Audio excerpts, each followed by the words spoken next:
The reason I wrote A Chance to Make History was to try to communicate to a broader audience, what I've learned from our teachers and alumni and, many other veteran educators we work alongside in urban and rural communities, which is really that we can actually, solve this problem of educational inequity.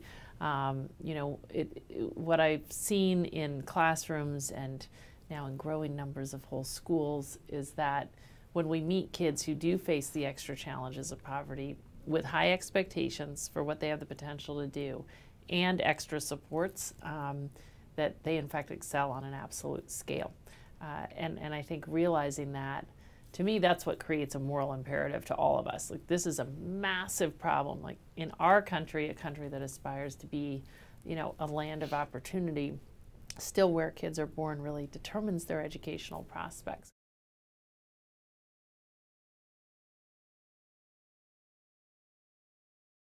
The big idea of Teach for America is to, channel our country's future leaders against this problem of educational inequity. And we do that, as you know, by asking them to commit 2 years to teach in our highest poverty communities. We invest a lot in their training and support, and we know that that is going to make a difference for their kids because, in fact, teaching successfully in our urban and rural schools is an act of leadership. We also know that that experience is going to lead these teachers to believe different things and to deeply understand the real solutions to the problem. And then we know they will go off and work at every level of the education system, ultimately at every level of policy across our professional sectors in order to affect the changes we need to see. So we're not trying to, we're not a teacher quality effort. We're not trying to change the way the system trains teachers. We're really trying to build a leadership force of people who will go out and we think they will affect the changes we need to see ultimately if we're going to, and that we need to affect if we're going to get where we're trying to go.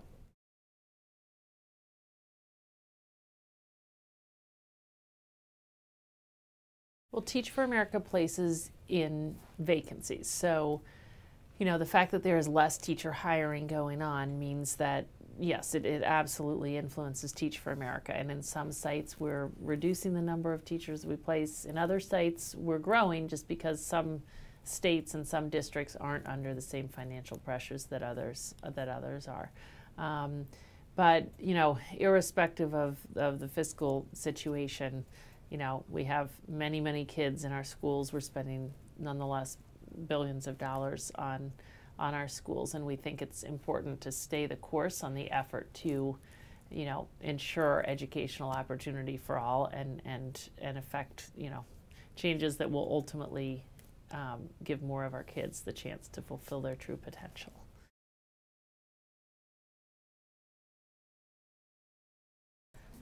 I think what we've learned in the last 20 years is that we can actually provide all of our kids with the chance to attain an excellent education.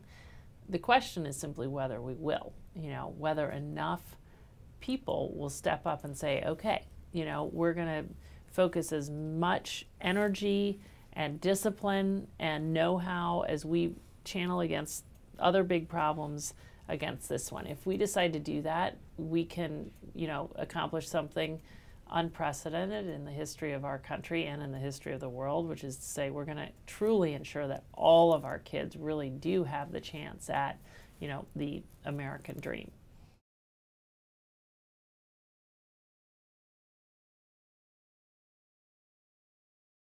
The answer isn't funding per se, right? Like, I wish it were that easy. Like, if we invested more, we could solve the problem.